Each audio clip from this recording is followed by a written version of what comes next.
family member. And it's something that, if you are not strong enough, it will tear you apart. Told by America's #1 royal source. We have incredible relationships, incredible access. We often know something is going to happen before the rest of the media does. You're going to hear revelations that you've never heard before. Harry and Meghan wanted to turn their public life into a private life. As a couple, they were under an incredible amount of pressure and scrutiny. They made it known how horrible this was, that their privacy was invaded in this way. But what would happen next was shocking. They dropped a bombshell that rocked the monarchy. This wasn't just headlines in England. This is headlines in every single country. This was panic stations for the royal family.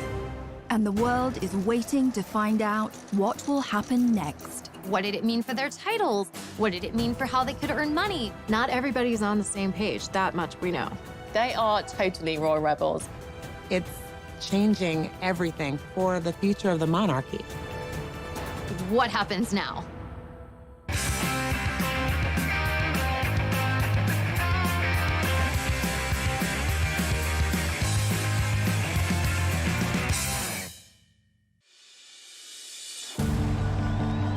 How does a girl born and raised in California end up meeting and marrying a royal prince? It sounds like something out of a straight-to-DVD movie, and at first glance, Meghan and Harry seem like an unlikely match, but they have more in common than you might suppose. We all think we know the Meghan Markle story, but this is who she really is. Meghan Rachel Markle was born 5,000 miles away from Prince Harry in California.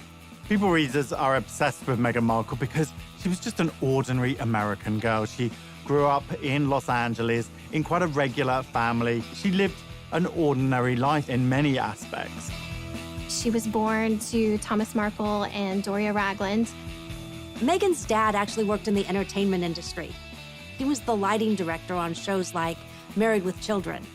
And her mom had a bunch of different jobs. She was a yoga instructor and she was a social worker. I think her parents each brought different life experiences to her childhood and to raising her, and Meghan was really adored.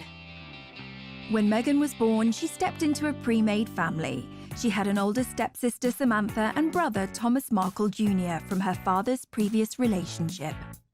It was a blended family, and one of the sweet stories from her childhood that she shared is that she had coveted a Barbie doll set that was called a Heart Family. And it came in a white version and a black version. Her dad actually went, unbeknownst to her, bought both sets and then mixed them so that it looked more like her family. It just goes to show how cherished Meghan was by her parents and how much they wanted her to feel proud of her biracial heritage. However, a happy life for this blended family was short-lived. By the time Meghan was 6 years old, Thomas and Doria's relationship had come to an end, and divorce followed, although it wasn't as acrimonious as some of the stories you may have heard.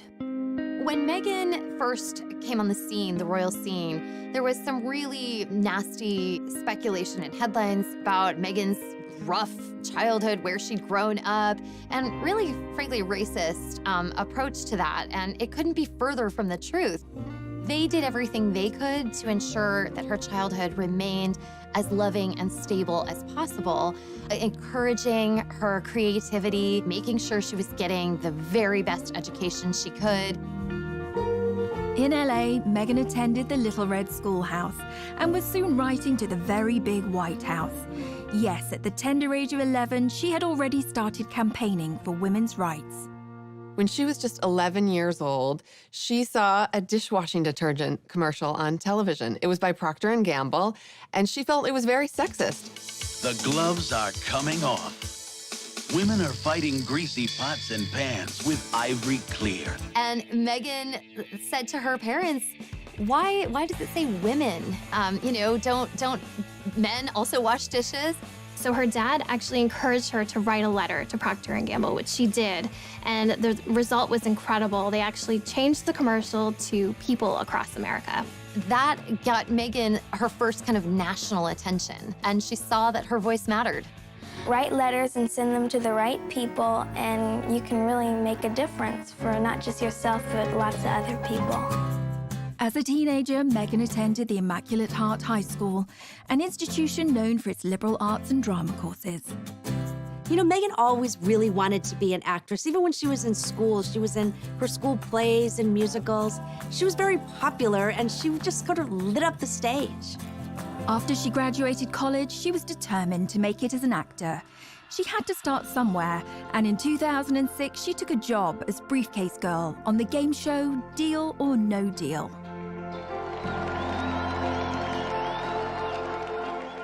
Her role on Deal or No Deal, while it definitely wasn't showing off her acting skills, it was a great opportunity for her to get in front of the camera, to make some connections, and for people to see her on screen. After being a working actress for a while, her big break came in 2011 on the legal drama Suits, where she played paralegal Rachel Zane. Mike Ross? Hi. I'm Rachel Zane. I'll be giving you your orientation. Wow, you're pretty. Good. You've hit on me. We can get it out of the way that I am not interested. No, I'm sorry. I would. Take notes. I'm not going to repeat myself. I love you. Rachel Zane actually was kind of a lot like Meghan Markle in my mind. She was very smart, very well put together. She did not suffer fools at all on that show. And she had a big heart. She just wanted to help. Once Meghan hit the big time, she had a platform and could use it to further her passion for activism. Meghan also promoted herself on social media with her own lifestyle blog called The Tig. You'd think that with everything going on, she wouldn't have time for romance, but she did.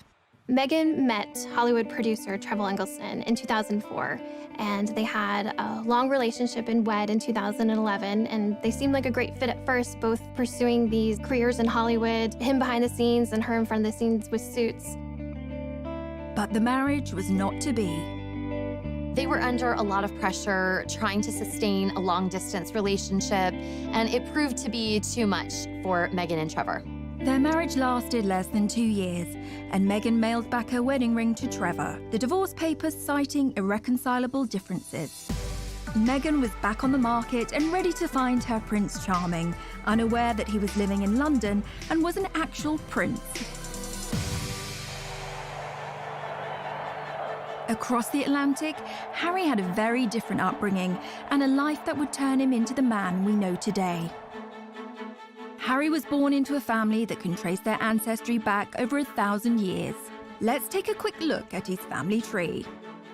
Harry's grandmother is the Queen, but she's also the Duke of Lancaster, and she's married to a Duke, the Duke of Edinburgh.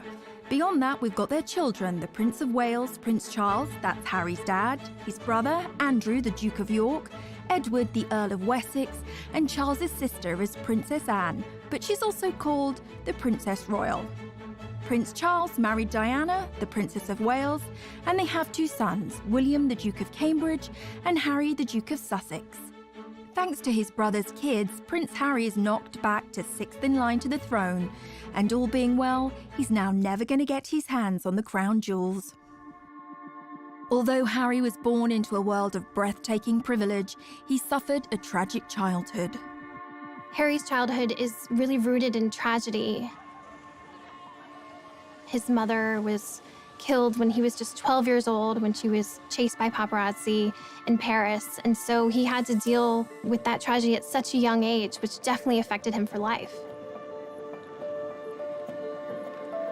For anyone who remembers the death of Princess Diana, one of the most heartbreaking elements was seeing her young sons, William, Harry, who was just 12 years old, having to maintain that famous stiff upper lip. Everyone had to be stoic and be this brave face for the nation when Harry, a young boy, would have just been absolutely, crushed inside. We all remember the envelope with the word mummy on Diana's coffin. It just tore your heart out. You can't ask a child to have to contain all of those intense emotions and not think that later on, those feelings are going to need to be dealt with. Even an untroubled childhood can lead to a messy young adulthood. As Harry got older, he gained a reputation for being a rebel and a globe-trotting party boy. Harry's wild years throughout his 20s are well documented, from skirmishes with the paparazzi in public to a costume party where he came dressed as a Nazi. It just was endless. But today we know that all the sort of rowdy times were kind of a last hurrah before he left for his service. Harry went from party boy to action hero when he joined the military, where he served for 10 years, including 2 tours of Afghanistan. He thrived in that environment. Perhaps it was a relief for him being able to step away from the spotlight. He was a particularly skilled Apache helicopter pilot and gunner and rose to the rank of captain. During the military, he was able to get out of the public eye. He was able to be one of the guys. And that really allowed him an opportunity to blossom in a way that he hadn't when he felt a little bit more repressed in the royal family. This is when we really began to see Harry coming into his own. And, watching him fly helicopters in his camo, this is when he starts to kind of rise as maybe the most sought-after bachelor in the world. Harry was always a big hit with the ladies, and some of his romantic liaisons have been with businesswoman Chelsea Davy and British model Cressida Davis, who is actually a descendant of King Charles II. Harry certainly had a busy dating life, but once he started dating someone, the whole spotlight of being in the royal family came down on them, and they couldn't handle it. 2 of his biggest relationships ended because the girls couldn't stand being in that media glare. So single again, the most eligible bachelor in the world was looking for love. But going back a little further, what about some of Harry's ancestors and their love lives? The path to royal romance has never been a particularly easy one, unless you were King Henry VIII. He set up his own religion just so he could divorce his first wife. Divorce was strictly forbidden by the Pope in those days, so Hank VIII set up the Church of England in 1534 and made himself the boss. With that technicality out of the way, he went ahead and married 5 more times. But he had 2 of his wives, Anne Boleyn and Catherine Howard, beheaded. In 1937, King Edward VIII married Wallis Simpson. Not just a commoner, an American. And if that wasn't bad enough, she was a divorcee. And like Henry VIII, who did what the heck he liked, Eddie's problem was that the Church of England didn't allow people to remarry if their ex-spouses were still alive. This was like an episode of Jerry Springer, and it provoked a constitutional crisis. Poor old Eddie had to abdicate. That's a lot to give up, especially when Mrs. Simpson was also seeing a married car mechanic called Guy Trundle. I promise you, we're not making this up. But rumours were she'd learned some tricks in a house of ill repute, which sounds thrilling, if rather tiring. If you wish to marry a commoner, you may end up with a morganatic marriage or left-handed marriage, an unevenly socially balanced marriage where the royals' titles and privileges don't extend to the spouse or offspring. It's a bit like flying, way easier to downgrade than upgrade. That law got changed for William and Kate, by the way. Now, Princess Margaret discovered that when she fell for Peter Townsend, a married man. Her sister, the Queen, told her she could marry him, but she'd lose all her titles and privileges. She decided to hang on to them and dump him, which feels extremely fierce and badass for 1960. Good choice, Madge. It goes to show that the path to true love is never easy, especially if you are marrying into the royal family, and Meghan would face her own challenges. Coming up. It was a very bold move, him standing up and protecting his girlfriend at the time and saying, I'm not standing for this.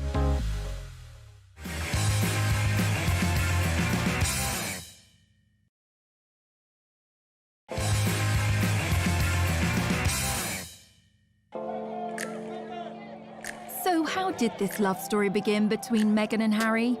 Well, it wasn't through a dating app. Instead, they were set up the old-fashioned way. Harry and Meghan met through a mutual friend in July 2016, and they had a blind date at an exclusive members club in London. I didn't know much about him, and so the only thing that I had asked her when she said she wanted to set us up was, I had one question. I said, well, is he nice? And it seems the stars aligned. Hello, I'm world-famous astrologer, Angel Idealism. I have cast what's known as the Davidson chart of Harry Windsor and Meghan Markle. In essence, you take two individual astrological charts and you mesh them into one chart and you interpret it as one chart. What's interesting, while I'm looking at Harry's chart, I wouldn't automatically say, oh, here's a royal.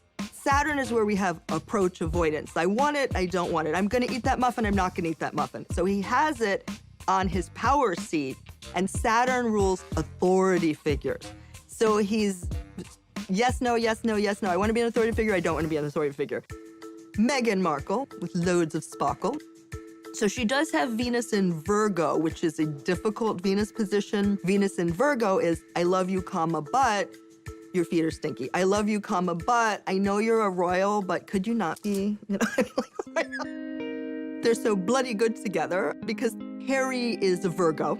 And of course, Meghan has Venus in Virgo. So when somebody's Venus is on your sun, it's like you meet and it's love at first sight. So it's all or nothing, do or die. A yes is a yes, a no is a no, a maybe is why the heck we still talking. They are quite naturally a revolutionary coupling. After a handful of dates, things moved quickly, and Prince Harry invited Meghan to accompany him on a trip to Botswana in Africa. Classic fourth date move. We camped out with each other under the stars. We spent coming jogging for 5 days out there, which was absolutely fantastic. So then we were really by ourselves, which was crucial to me to make sure that we had a chance to get to know each other. Yeah. Harry and Meghan were doing real-life Sleepless in London and Toronto at the time. Meghan's living in Toronto, where she has this busy career on Suits. Harry, of course, based in London. Like anyone knows, long-distance relationships aren't easy, but they found a way to make frequent trips to see each other as much as possible.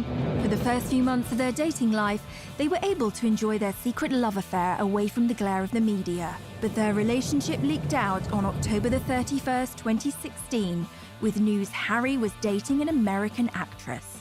There's a misconception that because I have worked in the entertainment industry that this would be something I would be familiar with. But even though I'd been on my show for, I guess, 6 years at that point, and working before that, I've never been part of tabloid culture. I've never been in pop culture to that degree and lived a relatively quiet life. The British tabloids were incredibly harsh to Meghan. They used racially tinged language to describe her. They felt like she was a money grabber, a social climber, that she was doing this to be famous. The treatment of Meghan echoed how his mother Diana had been harassed and hunted by the press, but this time he was in a position to do something about it. The royal family is famously tight-lipped when it comes to talking about stories in the media, but on the 8th of November 2016, Kensington Palace issued a statement that showed Harry's true feelings and anger at the situation. That was one of the first signs, really, that Harry wasn't like the other royals, that he was not going to be put in a box and to just accept what the situation was. It was a very bold move, him standing up and protecting his girlfriend at the time and saying, I'm not standing for this. But also, Meghan was in love. She was going to do what she had to do to be there for him and to kind of deal, because you could tell this was not something that was taken lightly for her either. She took this relationship very seriously, which is clearly why she stuck around. Away from the headlines, this starry-eyed couple kept moving forward. Meghan and Harry's first public appearance on the world stage was at the Invictus Games, an international sporting event set up by the Prince for injured soldiers. They walked in to the stadium hand in hand, and it was clear that this was someone special in his life, and he was making it known to everyone. The couple were totally at ease with each other and very natural.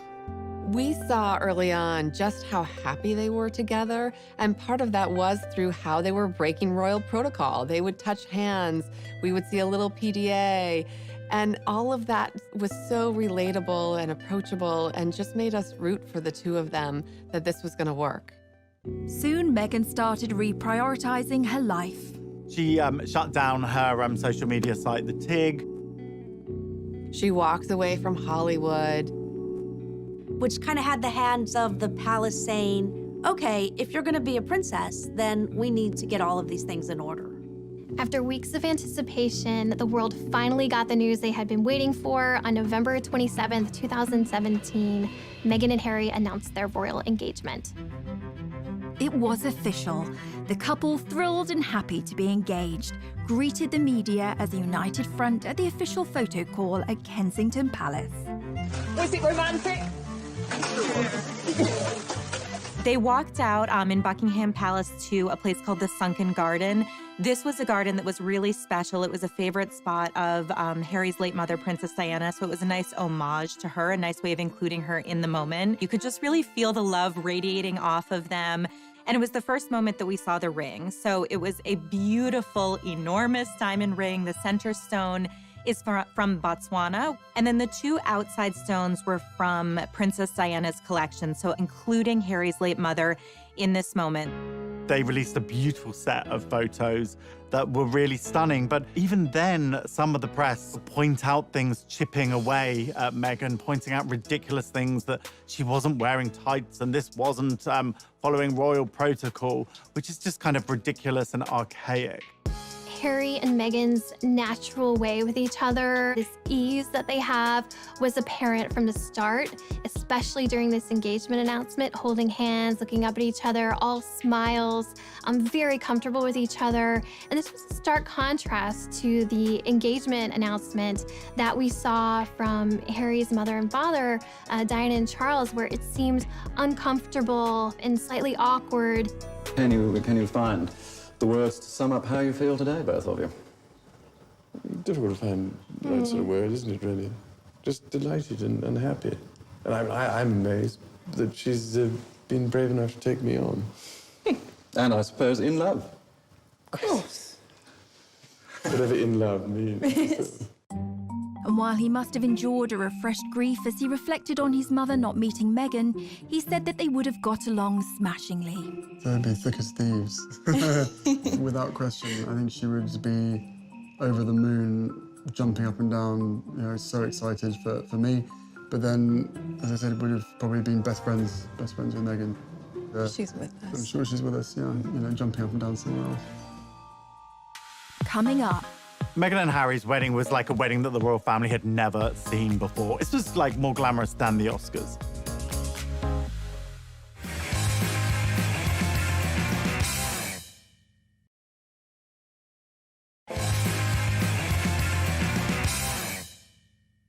The world had been holding its breath, waiting to find out when Meghan and Harry would be tying the knot. It was finally announced that the couple would get married on May the 19th, 2018. A royal wedding is the ultimate in pomp and pageantry. Royal fans just delight in a royal wedding. I mean, it's the fairy tale. The royal wedding is Cinderella's castle, Prince Charming, all of that rolled up into one. And like so many decisions in this couple's life, they chose a different kind of royal wedding from their predecessors. The average wedding in America these days costs around $35,000, which seems like a lot and a pretty compelling case for a drive-through off the main drag in Vegas. The most recent royal weddings have become much more fancy-schmancy affairs. I mean, maybe not Kim Kardashian fancy, maybe not Elton and David pink champagne and caviar fancy, but in terms of cost, royal weddings win every time. Will and Kate's wedding cost $34 million in 2011. The price went up again for Harry and Meghan's wedding. That cost around $45 million. Sibling rivalry or just a lot of transatlantic flights? One of the most expensive royal weddings ever was in Monaco. Prince Albert II married Charlene Whitstock. That was about $70 million. But have you ever been to Monaco? A cheeseburger is like $40. It's ridiculous. Even that, though, is nothing compared to Harry's dad. In 1981, nearly 1 billion people watched as Diana Spencer married Prince Charles. And if you adjust for inflation, it cost somewhere between $70 and $110 million. But for all that, today's royal weddings seem like lavish affairs. Most of the budget goes on security. Right, back to Miss Markle. As Harry's bride, she provoked controversy not only as the first American to join the royal family, but the first biracial person to marry into it. Meghan had her own ideas of how she wanted her wedding day to be different. Harry and Meghan chose to have theirs at Windsor Castle in St. George's Cathedral, which is almost 700 years old and the final resting place of Henry VIII. Hip hip, hooray! Hip hip, hooray! God bless Prince Harry and Meghan! On the day, millions of people from around the world tuned in to watch the ceremony. Because this is history. This is very important moment. It was a truly glittering and international affair. Meghan and Harry's wedding was like a wedding that the royal family had never seen before. It was Hollywood meets royalty. You'll be watching and you're like, oh my God, there's Oprah, there's George Clooney, there's Idris Elba, there's the Beckhams. It's just like, there was just so many celebrities because they weren't just coming from Meghan. Harry had grown up with a mother who was very friendly with celebrities. This was like more glamorous than the Oscars. As with all weddings, tensions were running high.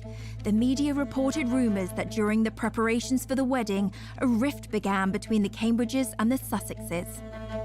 There was reportedly one dust-up between Meghan and Kate during a fitting for Princess Charlotte's little bridesmaid dress, where they had a disagreement and Kate ended up in tears. And of course, we have to keep in mind, this was very soon after Prince Louis was born. A source explained that Kate was still very emotional. There had been a lot of stress around the wedding and around the planning. On the wedding day, Meghan travelled to Windsor Castle through the procession route with her mother Doria by her side. Everybody was waiting with bated breath to see what Meghan's wedding dress would look like. Would it be some over-the-top, grand, poofy princess dress like Princess Diana? Would it be this sort of elegant, sophisticated lace, long-sleeve look like Kate Middleton? It was neither of those things. She had a very simple, tailored, streamlined dress. I mean, this really was understated. She was just impeccable, modern, an entirely new version of a princess. Only a few days before, Meghan had been due to walk down the aisle with her father, Thomas, but he then announced that he would not be at the ceremony due to his recovery from heart surgery. And of course, the media went to town on the divisions within her family. Anytime there's a big wedding where families coming together, there's a lot of potential for strife and stress. And then came the question, who would walk Meghan down the aisle and what's going to happen now that her father is not there? She made a real groundbreaking move in deciding to walk the first steps by herself, which really showed that this was a strong, independent woman who was making the decision to step into this life on her own. And then she was greeted by her father-in-law, future King of England. Prince Charles stepped in to walk Meghan partially down the aisle. There's no greater compassion and love for a future daughter-in-law than to take her by the hand to lead her to Harry to get married. I think a lot of people, even for those of us at People Magazine on staff watching, felt like, how is she so calm? You know, she was almost preternaturally serene. Later, when I spoke with her friends, they said, that's who Meg is. When she's in the moment, she's really in it. When she's made choices, she believes them 100%. And so there was nothing for her to be nervous about. And I thought that was really extraordinary. As the star-studded congregation looked on, Meghan's pastor, Michael Curry, delivered an impassioned sermon about love. Imagine this tired old world when love is the way, when love is the way. A far cry from the usual stuffy speeches, the ever-observant media caught Kate Middleton giving Camilla, Duchess of Cornwall, the side eye. Let no one put asunder. All was saved when the newlyweds delivered what we had all been waiting for. Meghan and Harry follow tradition by having their first kiss in public when they step outside of the church.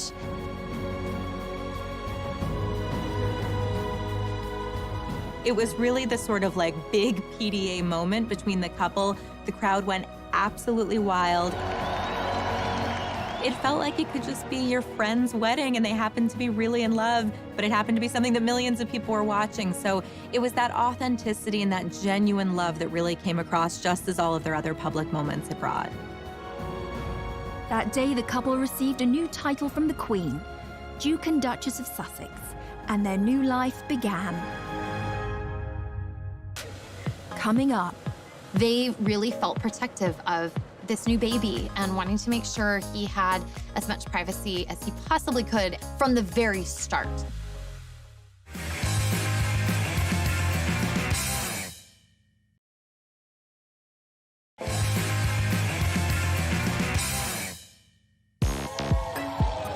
The start of Harry and Meghan's life was exciting, and as newlyweds, they moved into Kensington Palace, right next door to Will and Kate. In the summer of 2018, Meghan and Harry are settling into newlywed life. She's stepped into not only a new family, but a whole new country. So they're just kind of established in their footing as a married couple. Meghan had done a great job being accepted into the royal family, and even the usually reserved Queen took a shine to her new granddaughter-in-law.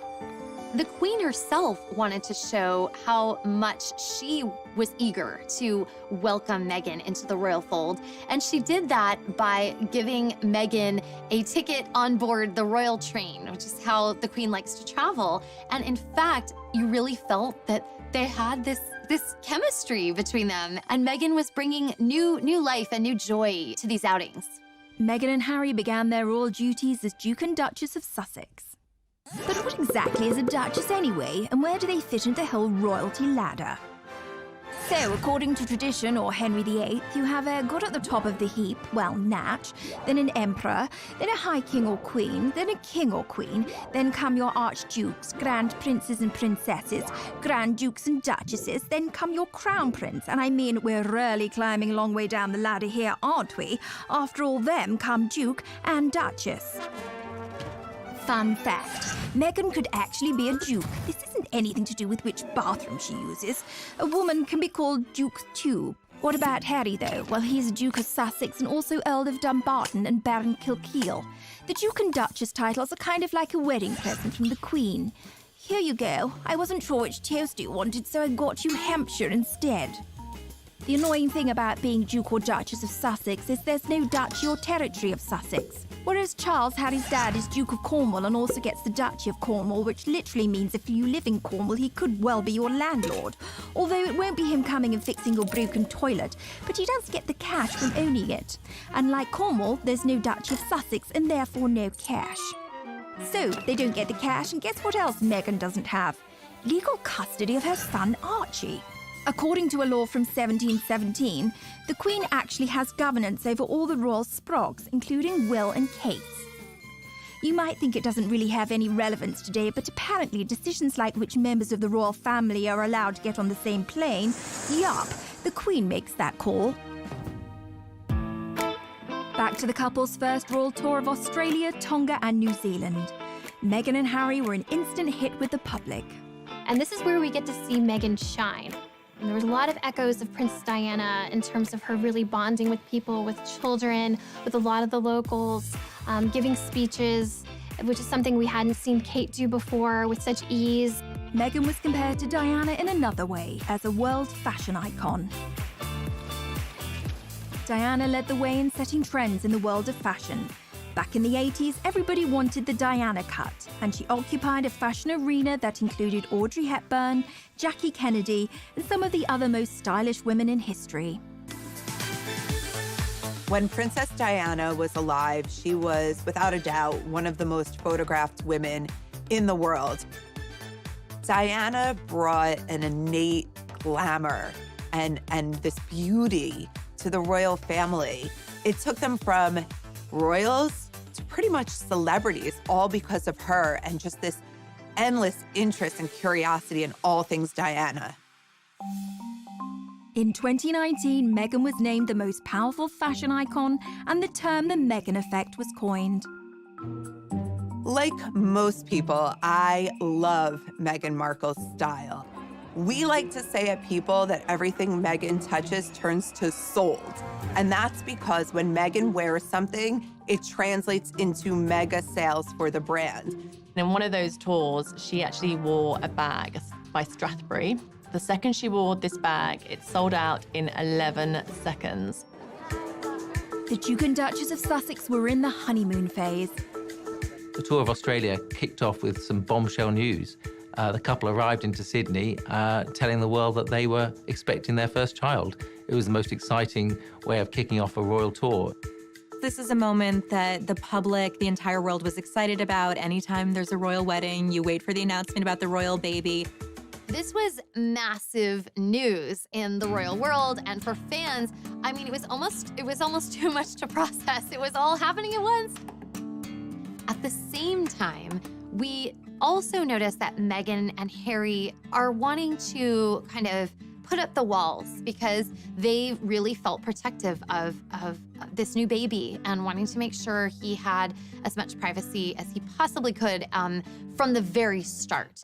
Weeks before the baby was born, Harry and Meghan announced they intended to keep the plans surrounding their child's birth private. It was never announced where Meghan planned to give birth. This was a major change from Kate's birth plans. Kate, obviously, at the Lindo Wing in Paddington, every single time one of her children is born, the crowds are gathered outside, you know, the news teams are there. It's a very big global event.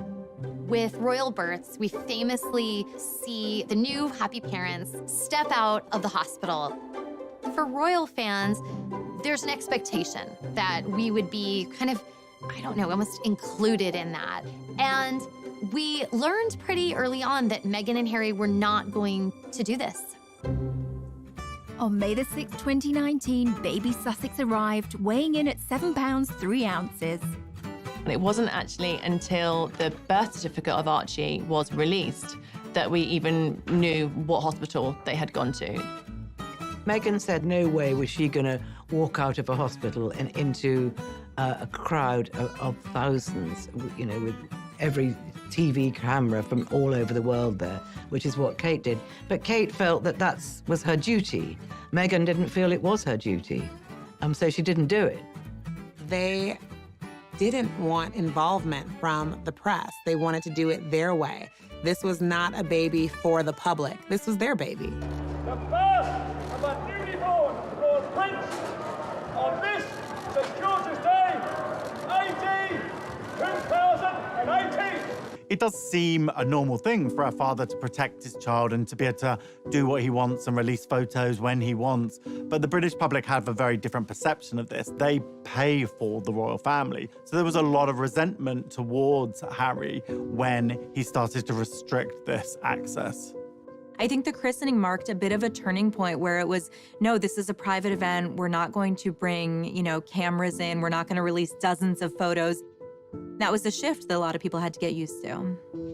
Meghan, Harry and baby Archie then moved away from Kensington Palace to Frogmore Cottage in Windsor.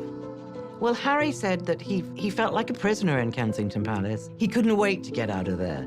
The Queen offered them Frogmore Cottage, but it was in a very dilapidated state. And unfortunately for Harry and Meghan, the bill fell on the taxpayer, and it was £2.4 million. And that caused a lot of bad feeling as well. The public started to feel like this quid pro quo was off kilter. Like, well, you know, if we're helping pay for, I don't know, your new kitchen, we should get to see, you know, Archie on his special day. Meghan and Harry, they wanted to be royal and to enjoy the royal life, but they also wanted a private life. And those two don't really go together. Coming up. It was the first time that a member of the British royal family has done anything like that.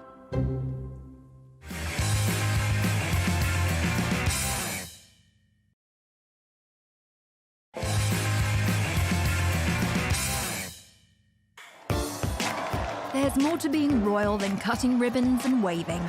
There are very strict rules and protocols that must be followed. My name is Micah Meyer, and I'm the founder of Beaumont Etiquette. My training is very formal. It was done in London under a former member of the Queen of England's household staff. I think there's this heightened level of fascination when we all saw Meghan Markle marry into the royal family. We were like, wait, a real average person can become a real royal? In our minds, we just saw her go from A to B, but that definitely wouldn't have been the case. She would have been, practicing in royal aids, would have literally guided her throughout the entire process. Behind the scenes, she had to basically, in essence, join a royal training camp of how to become a royal. For instance, when you're addressing the Queen, she is Her Majesty, and after that is just ma'am, rhymes with jam. And it's always a curtsy, especially in public. Meghan, we saw it for the first time on TV, we were cheering her on, and the lower and the deeper her curtsy went, the more confident she became. And so we can see her confidence in her training kind of evolve. A lot of etiquette around the royal wife, and we actually see how she starts on that day that she was first engaged, and she's waving and very excited. And then we see her at the next event, and suddenly we see her fingers are together. And then we see that elbow come in even further, and then we see the polished wave in the end. Even the sitting position, that's one huge part of Meghan's training, we literally saw happen before our eyes. We see the old Meghan, and she would have one leg crossed over the other and her ankle kind of out and flapping about in a very casual way, which is very comfortable. As she becomes a royal, we see her training go into effect. That first big event where she's sitting next to the Queen, she's using this new technique. She has one over the other, toes pointing forward, and it's so tight. It's almost like there's a rubber band from her knees to her ankles. And if you tried to slip a little credit card in between her legs, good luck. You wouldn't have gotten it through. You can imagine how intimidating that first session of afternoon tea with the Queen must have been. Holding a teacup is actually even harder than it looks. You actually pinch your fingers together through the teacup, and then you use your middle finger underneath it. And if you want to support the teacup, you can use 2 fingers like the Duchess of Cambridge does at the very bottom. Knowing what she went through, how fast she went through that training, that's not typical for a royal. And she really did a good job. But Meghan hasn't always been so obedient, and when she started tearing up the royal rulebook, her newly universal adoration and shine began to fade. One of the ways that we see Meghan and Harry start to bend some rules, maybe even start to break some rules, was when Meghan guest edited Vogue. Unlike previous royal princesses' involvement with Vogue, Meghan didn't just pose for the magazine. In fact, she didn't put herself on the cover.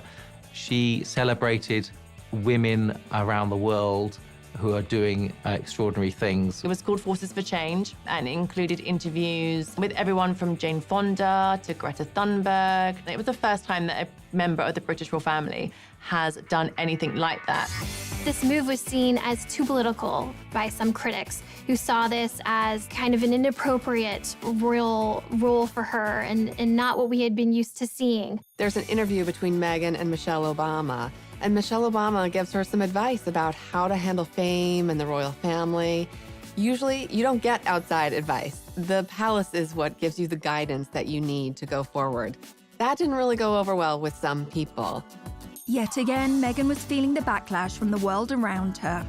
Humans fear change, and in this situation, there was a lot of change going on. The aristocracy and the monarchy is a stuffy institution.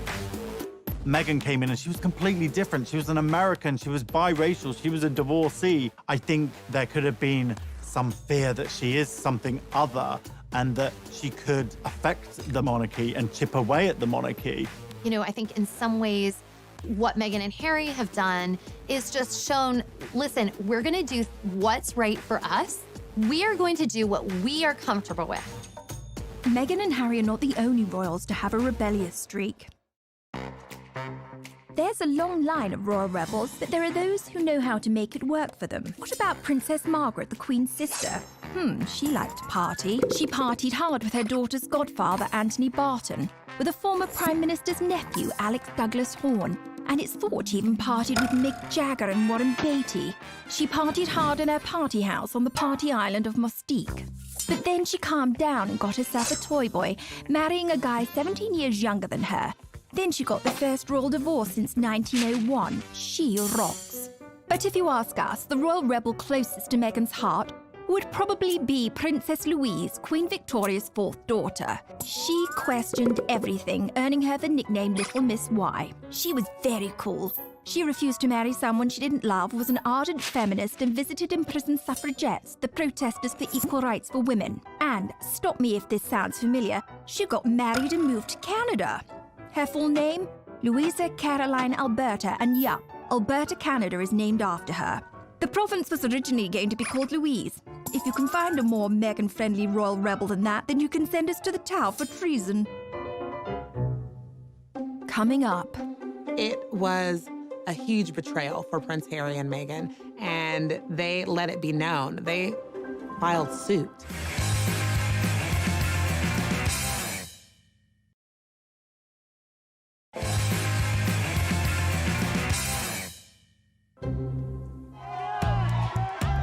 As a member of the royal family, the press can either be a valuable asset or your worst enemy. And Prince Harry and Meghan have maintained a love-hate relationship with them.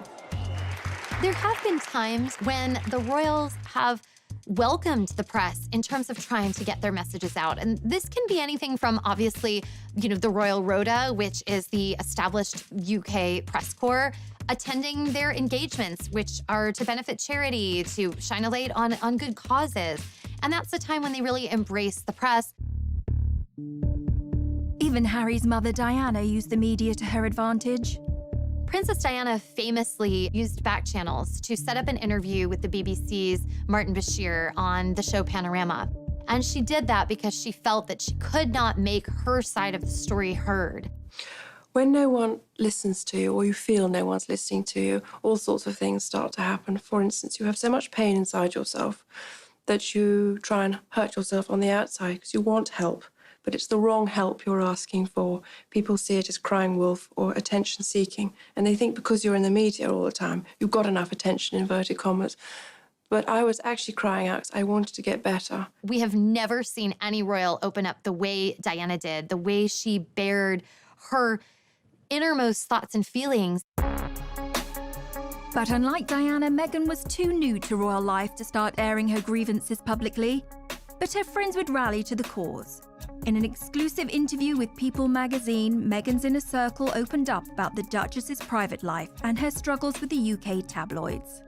In February of 2019, Meghan's inner circle of friends felt that they could no longer remain silent while what they saw as global bullying of Meghan was unfolding. They wanted to speak out, and they came to People magazine to do that. What I heard from them was that nobody celebrates your wins bigger than Meghan. And by the same token, when you're struggling, Meghan is there with a box of Kleenex and a bottle of wine, anything she can do to comfort and support you. And, they talked about another misconception that Meghan is so high maintenance. There was a report that Meghan wanted the church sprayed the specific scent, and it was sort of diva moment.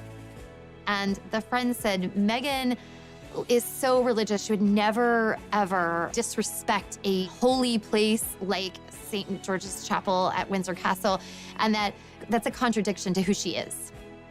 I came away feeling like my friendships are really inferior to Meghan's, because these women, they felt so loved by her and supported in a way I had really never seen before. Meghan got a little help from her friends, but it was short-lived. Later that month, the Daily Mail ran an article that for Meghan and Harry crossed the line. There was a major issue with the Mail on Sunday that published a letter, a private letter that Meghan had sent to her father. It was a huge betrayal for Prince Harry and Meghan, and they let it be known. They filed suit. She obviously feels like it's a copyright issue that they went ahead and posted that letter without her permission. The action was accompanied by a scathing statement from Prince Harry denouncing the media's bullying of his wife. This clearly goes back to his anger and his hurt at how his mother was treated. Days later, Prince Harry sued the owners of The Sun and Daily Mirror for allegedly hacking his voicemails. They're both very much taking a stand against the UK press, against the tabloid intrusion that they feel has completely compromised their ability to have a private life. So who are the tabloids? If you're even slightly famous and you're in Europe, the chances are, whatever you're doing, someone is going to be taking a photograph of you. They're pretty aggressive with how they get their scoops. A famous scandal was Squidgygate. A British newspaper got hold of a recording of Princess Diana and her close friend James Gilby speaking on the phone. In the calls, Gilby calls Diana either Squidge or Squidgy 53 times. Try calling me that once, I dare you. There's always been a degree of push and pull with the press. Let's not forget the British royal family is paid for by British people. They help fund their lavish lifestyle. So what the royals get up to is very much in the public interest. Now, poor Meghan has felt the sharp end, and the coverage of her life in Kate Middleton's is astonishing. For Kate, not long to go, pregnant Kate tenderly cradles her baby bump. For Meghan, why can't Meghan Markle keep her hands off her bump? Is it pride, vanity, acting, or a new age bonding technique?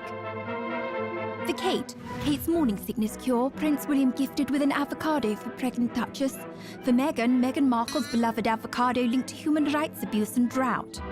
One thing's for sure, pics of the royal family mean cash, so watch out for that long lens, Meghan and Harry.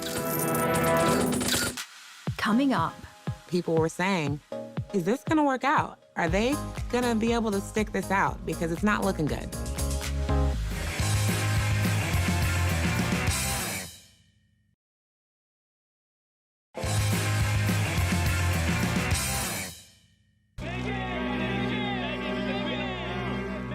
As media scrutiny intensified, so did tensions inside the royal family.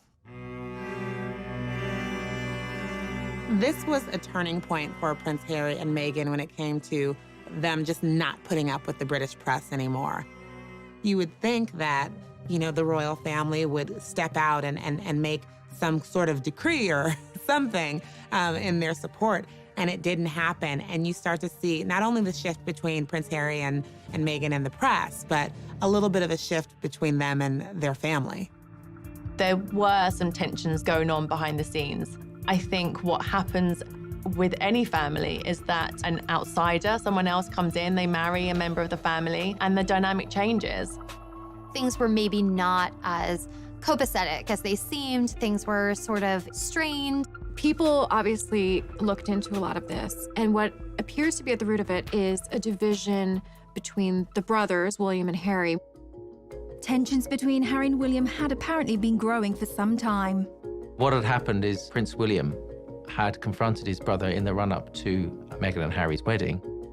He just questioned him about, do you think she's the right girl for you, effectively? Is she the right person for this job? That went down badly with Harry. We understand was obviously quite angry. Harry never forgot that. That started a rift that had only deepened. They were never able to really heal from that initial disagreement. Harry and William have always had a particularly unique bond as siblings. Let's explore the brothers' relationship a little bit deeper. William and Harry were born just over 2 years apart. They were close as children, and as they grew up in a family where roles and status mean everything, it was inevitably going to put a strain on even the tightest brotherly relationship. In royal circles, children are often referred to as the heir and the spare. The eldest is destined to be king, while the younger one can end up feeling a little redundant. For William to take a leap like Harry's would be almost unthinkable. He has a lot of skin in the game. He's going to be the freaking king after all. But the pressure on him to stay would be impossible to resist. Harry, by contrast, as the spare, has a little more wiggle room. One thing's for sure, they're both dealing with massive adjustments to their lives, so it's anyone's guess what the brothers' relationship will look like moving forward.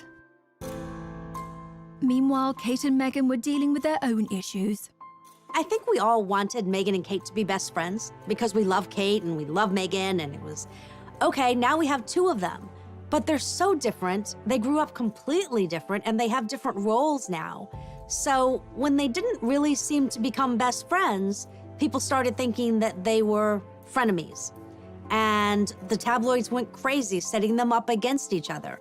Any new mom can understand the value of calling a girlfriend and having someone over to help you out and figure out this new role as a mother. And Meghan was very isolated. She was starting anew without the support system that most of us have when we enter this new chapter of our lives. So you had Meghan having trouble settling into royal life. Kate is not able to necessarily be that support. And Harry and William not talking very much anymore. So the two couples became estranged.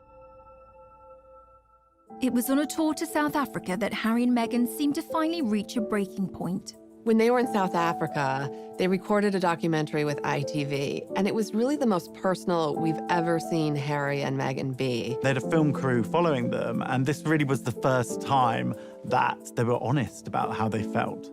They did an interview with Tom Bradby, who is a TV journalist. He has, over the years, become quite close to Harry and become a sort of spokesperson for Harry. And he interviewed them, and Harry was amazingly open. You're living in this goldfish bowl, the interest is huge, the pressure is great. I mean, do you want to talk me through the last year and where you're at? Look, part of this job and part of any job, like everybody, means putting on a brave face and turning a cheek to a lot of this stuff. But again, for me and for my wife, you know, of course there's a lot of stuff that hurts. They felt that they were in isolation, and they also felt that they had no support when it came to all of these things that they were uniquely dealing with. Another huge moment in that documentary was where Meghan spoke out about how she was feeling.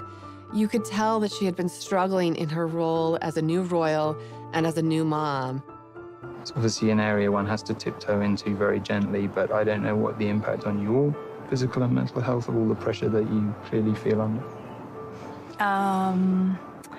I would say, look, any woman, especially when they're pregnant, you're really vulnerable. You add this on top of just trying to be a new mom or trying to be a newlywed. And also thank you for asking, because not many people have asked if I'm okay. But it's a very real thing to be going through behind the scenes. I think Meghan was really sending a message direct to camera saying, I need help here. This is a difficult situation. When she says not a lot of people have asked if I'm okay, she's not really referring to the public or fans who support her. She didn't feel members of the royal family had asked if she was okay. People were saying, is this gonna work out? Are they gonna be able to stick this out? Because it's not looking good. The Sussexes were looking for a happy and authentic life, and they needed to find a solution, however drastic. Coming up. When Harry and Meghan made this announcement, the world was stunned.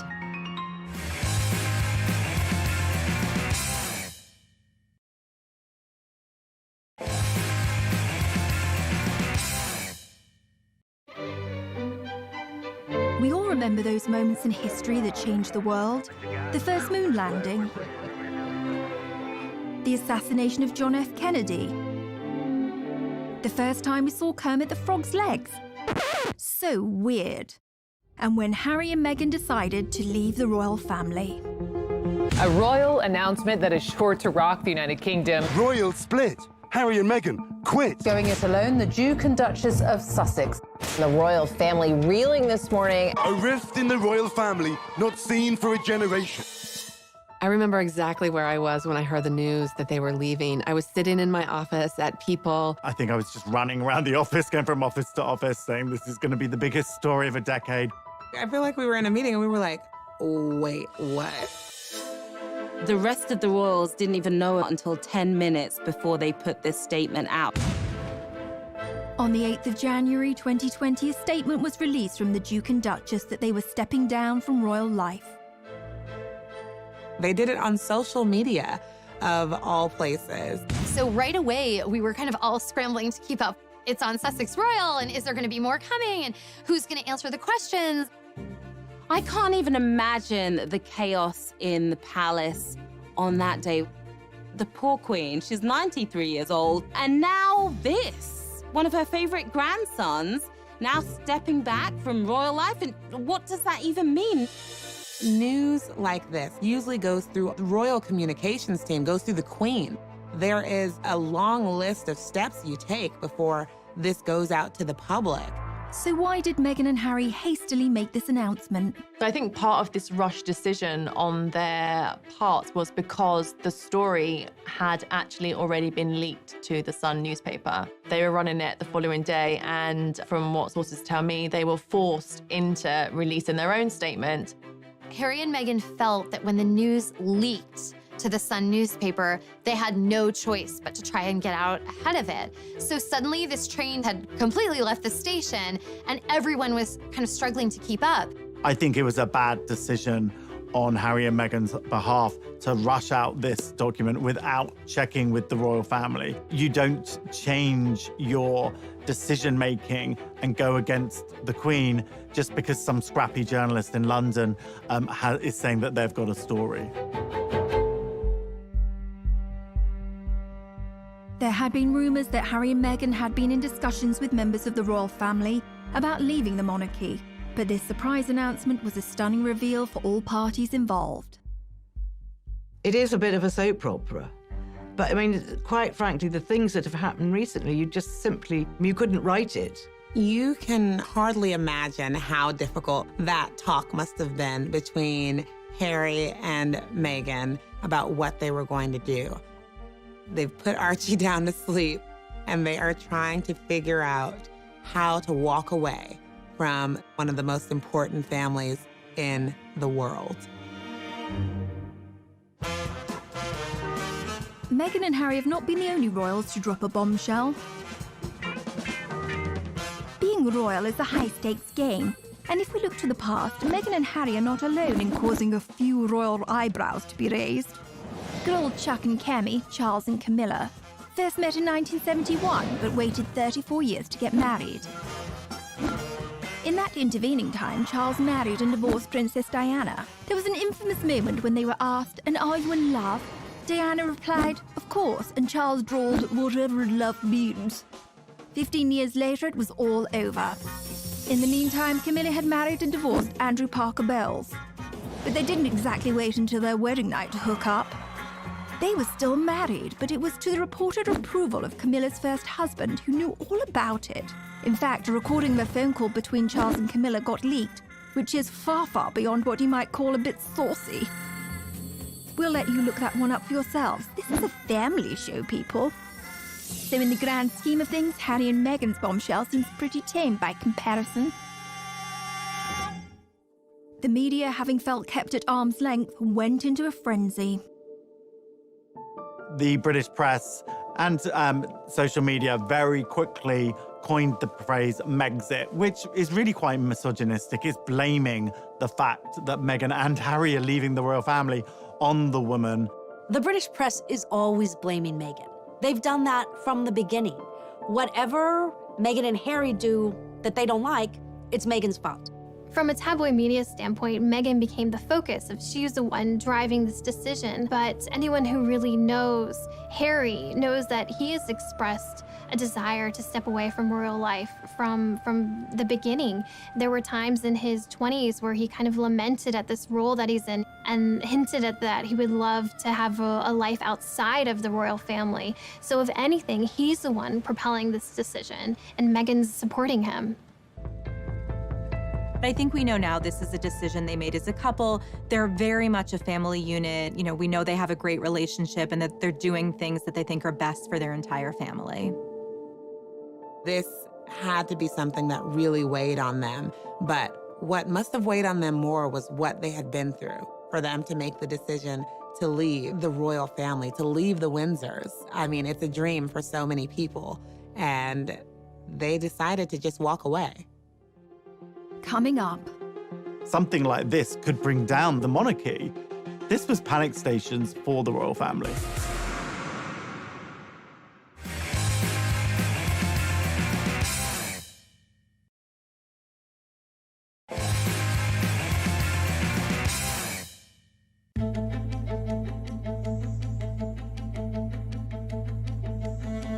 After the bombshell was dropped, all royal parties had to scramble to determine what would happen next. something like this could bring down the monarchy, this was panic stations for the royal family. Buckingham Palace did release a statement, and I think this was a big shock to the world. It was obvious from that statement that they weren't on the same page. The discussions are still ongoing. We know they are expressing an interest to do this, but all the details haven't been worked out yet. The thing is, you don't announce the plan until you know what the plan is, right? They did things back to front. By now, Meghan had already gone to Canada, and 93-year-old Queen Elizabeth had to spring into action and implement damage control for the monarchy. The Queen and her senior advisors did some very quick thinking. They said that they were going to have a summit at Sandringham. She had Charles and William and Harry all meet her there, and then they sat down to talk it out. The pressure on the Queen here is immense. The Queen was on her back foot. She is under pressure to be the leader and to have an answer and to have a path forward, and the clock is ticking. Within days, on January the 13th, 2020, the Queen publicly announced a declaration of her blessing for the couple. 5 days later, the Queen released a statement that was really in support of Harry and Meghan's decision. And this was one of the most emotional statements we had ever seen from the Queen. Since the death of Princess Diana, she used terms like my grandson, my family. We're not used to seeing those sort of terms of endearment coming from the Queen. She loves Harry. She wanted to make sure that Meghan and Harry felt that they had her backing. But that also helped kind of put a lid on any other gossip and drama that would immediately come out in those first few days. This is unprecedented. There were so many details to work out, so many questions. Where are they going to live? What will their titles be? Everyone wants to know how they will actually go about charting out this new life and where the money's going to come from. What are they going to do? But how do the royals make their money? Yes, let's talk about money. I'm Haley Sachs, and I'm a financial pop star. The royals make their money 3 different ways: through inheritances, sovereign grants, and also through duchies. The sovereign grant is taxpayer money. So if you're watching this and you live in Britain, I'm sorry, because you paid Meghan and Harry $130K last year just to leave your country. So yeah, you can cry about that. Basically what the duchies are is like Prince Charles is a landlord. He's inherited these properties. They're baller properties, and he's making money on them because people live there, they visit, and he's pocketing the cash. Prince Charles, he gives some of that money to his sons. The Sussexes can credit 95% of their income just to Prince Harry having a rich dad. So yes, Harry has a rich dad, but he also had a rich mom. Diana didn't come from nothing. Like, she walked into the royal family with her own fat wallet. When she died, she left Prince Harry $10 million. Even though the couple quit being royals, these two are media starlets. They're not looking just for money. Really, what they're searching for with this exit is impact. Coming up. The royal family is doing the most positive things. They're putting on a great show for the British public that all is fine here. Everything is good. The show will go on. The monarchy is solid.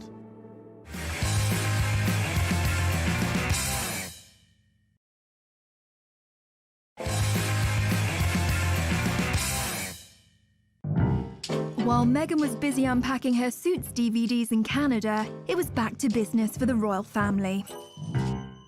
It was initially a bit of chaos as everyone tried to kind of find their footing in this new, unprecedented order of things. At the end of the day, the monarchy has to come first and the crown has to come first.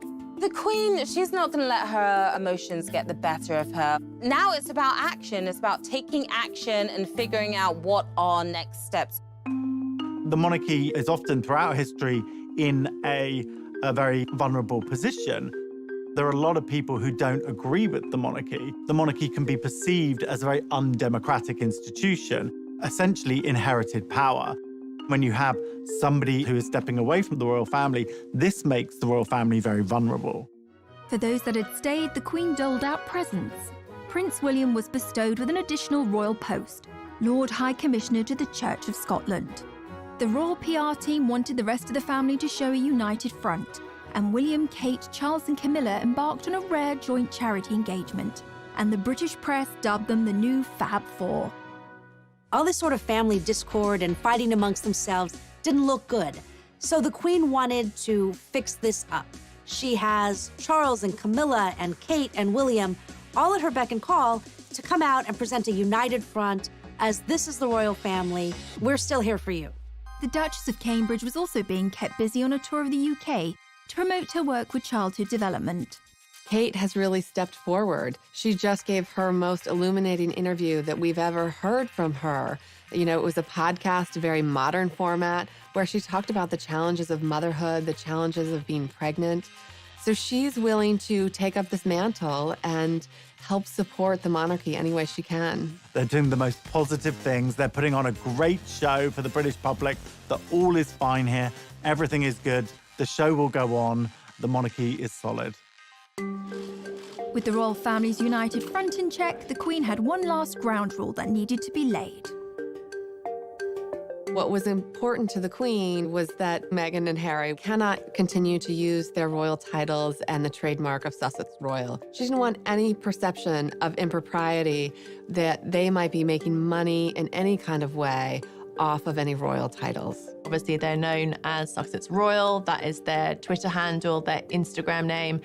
The whole brand is based around that. The Queen and other members of the royal family had said, actually, no, that word royal cannot be used. No one can say royal unless they really are royal.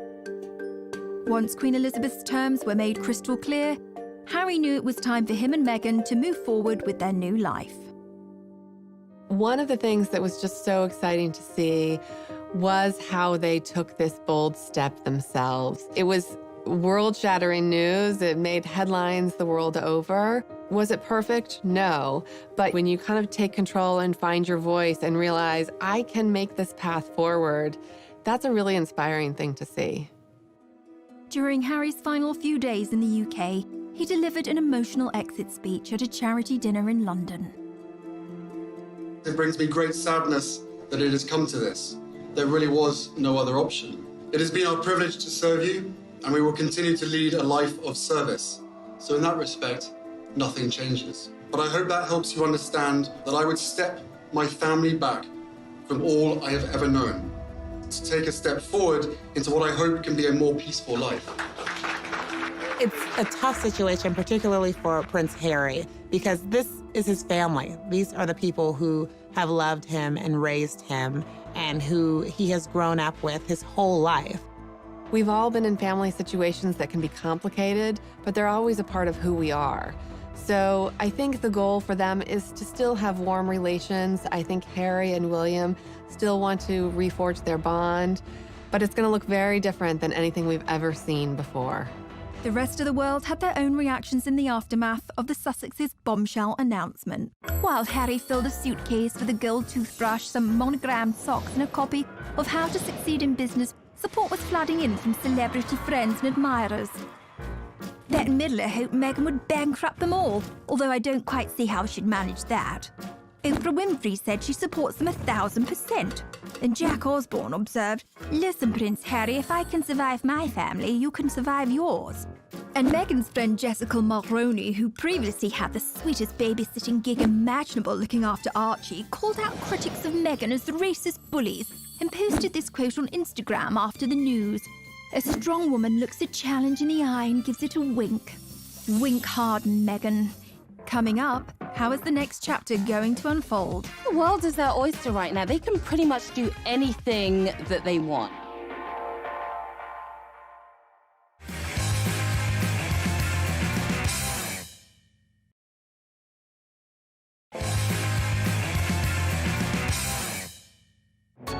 Prince Harry joined his wife Meghan in Canada to start their new unprecedented post-royal life.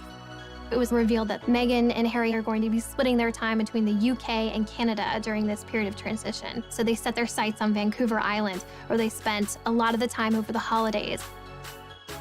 Life in Canada was pretty peaceful for the most part compared to living in London. They were in a friend's $14 million mansion in Vancouver Island, taking a lot of walks with Archie, spending a lot of family time together, doing yoga, being as healthy as they possibly can be.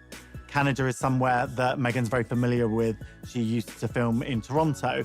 But I think it's a place that she felt safe. This wasn't the spotlight of London, and they just needed somewhere calming, somewhere that they could get their thoughts together and really also heal their mental health, I think.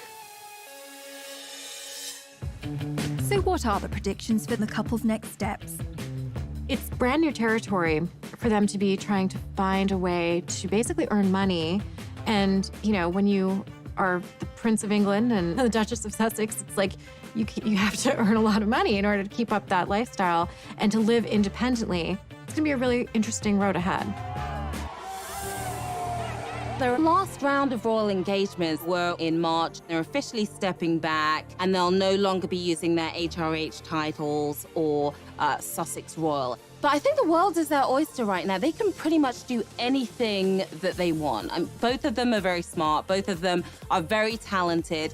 Harry and Meghan's next steps in terms of their careers is anyone's guess. Who knows whether we might see a Meghan Markle clothing range for one of her women empowerment charities. We might see a book deal maybe, although various ones of those have been denied so far. We also know that Harry is involved in a TV project with Oprah for Apple TV. So that will be announced at some point this year, I'm told. We've already seen that Meghan did her first voiceover role for Disney, and the check was donated to a charity for elephants. They're definitely going to be cashing in on their celebrity status. There is no way they are going to be penniless. They are going to have offers coming through the door. We saw Harry and Meghan recently in Miami at this banking summit at JP Morgan. We thought they were going to be laying low.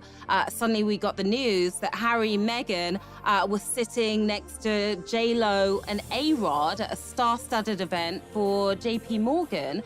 And there are rumors that Harry earned $1 million for giving a speech at that event. It's not a bad paycheck at all, especially for your first time outside of the royal family. People are going to be offering them deals left, right, and center, but they still have to have composure and remember where they came from, because ultimately they don't want to disrespect the monarchy. The Sussexes don't need to rush into anything. There's still extremely high-profile people. In fact, maybe even more high-profile now after stepping back from the royal family. And since making this bombshell announcement, they're probably more famous than they even were beforehand. What do the inner circle of Harry and Meghan's world think of this? Since Meghan and Harry have stepped away from their role as senior members of the royal family, what we are seeing is a completely new chapter, and really, as one source told us, uncharted waters. What Meghan's friends feel is that she's going to put her family first. She's going to put her son first. Her life as a mom is so important to her. And if everyone is chattering around her about, but what about this? But she shouldn't have said that. She shouldn't be here. She shouldn't be there. That's something she's going to push out of her mind.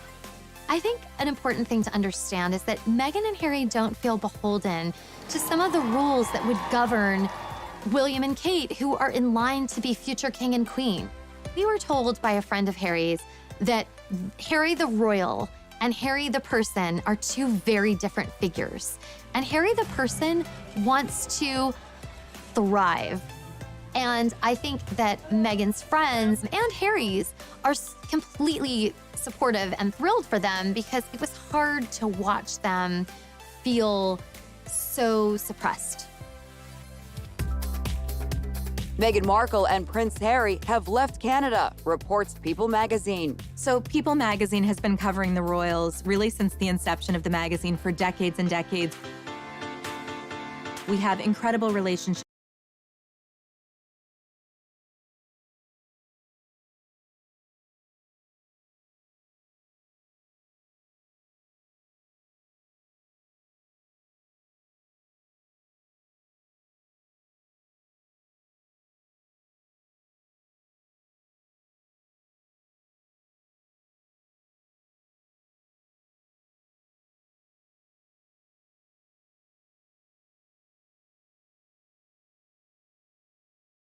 gets incredible access. We often know something is going to happen before the public does, before the rest of the media does.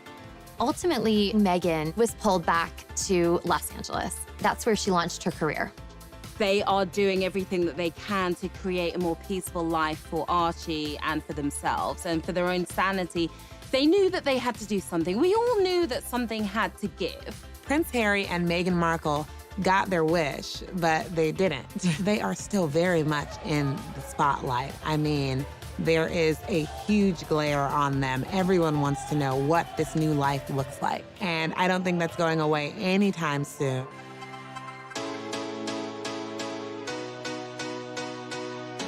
A lot of people are wondering, will things ever be the same in this royal family? I think we're seeing like a new age of royals, and it'll be really interesting to see what happens with them and how they forge their own path, not just tied to the royal family.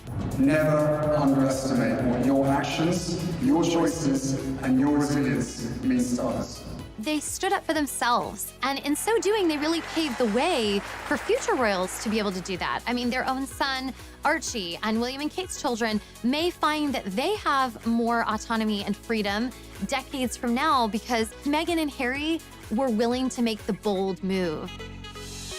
They have been through so much, and this is a love story. People magazine readers and Americans are really hoping that